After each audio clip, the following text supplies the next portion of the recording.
Assalamu Walaikum. Hello friends, how are you? Welcome back to my another video. In this video, I am going to show you how to fix weird line spacing in Google Docs. Let's get started. At first, you have to open your Google Docs app.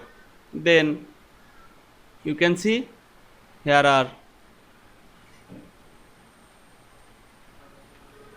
weird spacing.